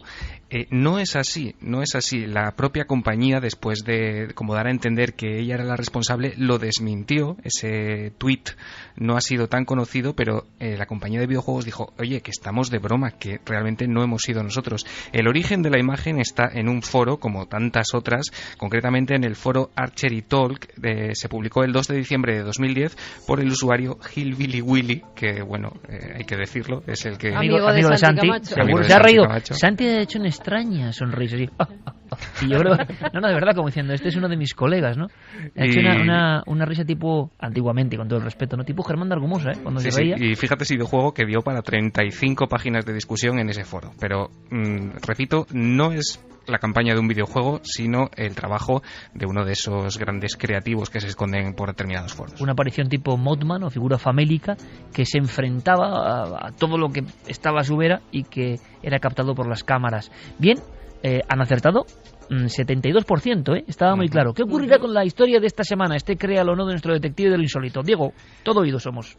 Pues fíjate, yo me quiero ir hasta el 15 de noviembre de 2009, cuando tú, precisamente, Iker, pasaste unas cuantas horas para grabar un reportaje de Cuarto Milenio en un lugar muy especial, porque la cera, ese elemento aparentemente tan común, da para bastante en el terror. Ya lo decía hace unos años todo un maestro. Escucha. La cera es protagonista de muchos relatos de miedo y de muchos argumentos cinematográficos. En las películas donde interviene el demonio, como en El Exorcista o en La Semilla del Diablo, siempre hay velas. Velas rojas o velas negras con las que se llevan a cabo invocaciones o maleficios o figuritas de cera para ser utilizadas en magia negra y en brujería. Bueno, y sobre museos de cera hay también muchísimas películas. La de esta noche, por ejemplo, Los crímenes del Museo de Cera. Yo, modestamente, no utilizo la cera para el terror, no. Bueno, no hace falta presentación alguna, ¿no? El gran maestro Chicho Ibáñez Serrador, al que mandamos un abrazo enorme. Y hablaba de la cera. ¿Y por qué hablamos de cera? Pues porque era la introducción, mis terrores favoritos, a esa película de 1953, Los crímenes del Museo de Cera. ¿Qué se contaba en esa película? Pues se nos hablaba de una especie de escultor, de un creador, al que se le cercenaba de alguna manera su capacidad de crear estas esculturas, y llegaba a construir estas figuras pues a partir de elementos bastante macabros que les daban un aspecto demasiado real, a partir de cadáveres reales. Iker, ¿qué hubiera pasado si tú ese 15 de noviembre de 2009 hubieses tropezado a lo mejor con una de las figuras y al caer hubiese salido un hueso humano de esa figura? Que me muero directamente. Porque vamos, el susto hubiera sido de espanto, ¿no? Me acuerdo de la imagen de una menina en mitad de la noche, la que más miedo me dio de todas, Aquella noche en el Museo de Cera solas, una menina. Puede ser que a lo mejor en algún museo de cera se escondan realmente cuerpos humanos sin que los visitantes sepan que esos cuerpos están ahí. Esto es inconcebible, ¿no? Bueno, pues créalo, ¿no? Te lo cuento en 7 días. Gracias, Diego Marañón, un abrazo grandísimo. Hasta la semana que viene.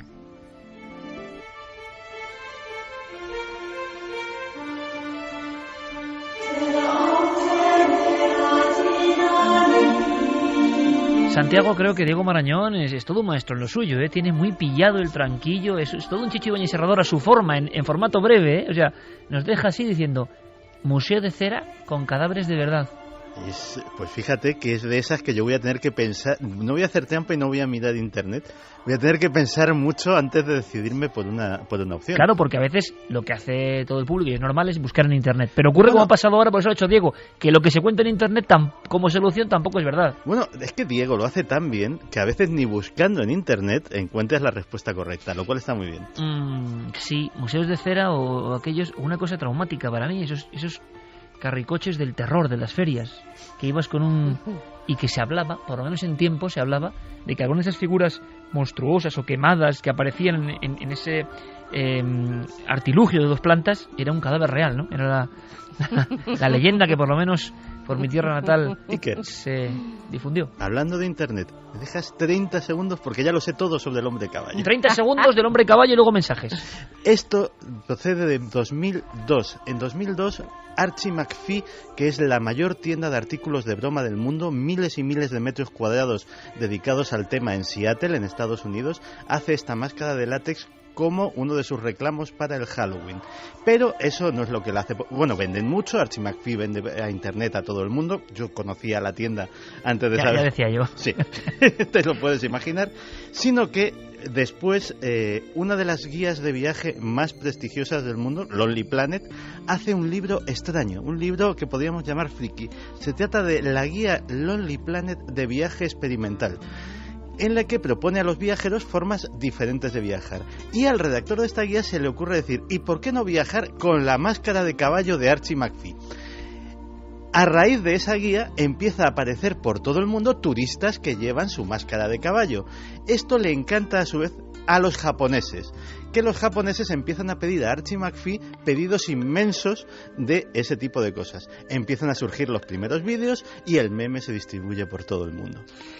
Y estamos entonces ante el fin del mundo. Yo creo que es una señal, ¿no? Es una señal clarísima. O sea, si esto prospera, es una señal. Pero bueno, es que ya nos han mandado fotografías de conciertos en Asturias y todo. Claro, y ahora cuando he contado con la cabeza de caballo. Santiago Camacho, como buen gurú de todo lo oculto, con su realidad oculta, pues ahora un montón de gente lo va a hacer. Esto es imparable, claro. Ya es un símbolo. Es como la célebre máscara de Anonymous, pues también simboliza el anonimato en la red, pero en su lado más jocoso o más de hacer bromas. Se ha convertido en el símbolo del lado divertido de la red. Tiempo para más. Mañana, eso sí, hacemos algo en Cuarto Milenio, nuestro programa hermano, que nunca hemos hecho. En tiempo real vamos a estar en ese domicilio 20 años después, donde la Policía Nacional redactó un informe que se resume así, documento oficial. Han ocurrido y hemos vivido una serie de hechos de todo punto inexplicables. Supera, yo creo, que cualquier película. La persona que no había hablado es la persona que redactaba ese informe, el inspector jefe, luego inspector jefe de embajadas en Madrid. Mañana va a estar en Cuarto Milenio y creo que es un paso importante, porque cada uno puede pensar lo que quiera, claro, pero quien lo dice, cómo lo va a decir, yo creo, y lo que nos va a contar es como para reflexionar. Santi, Geray, Fermín, Javi, Carmen, un placer. Mañana nos vemos todos juntos. Venga, mañana ahí estaremos. Mañana sobre las 12 de la noche, un especial, Dossier Caso Vallecas, os esperamos.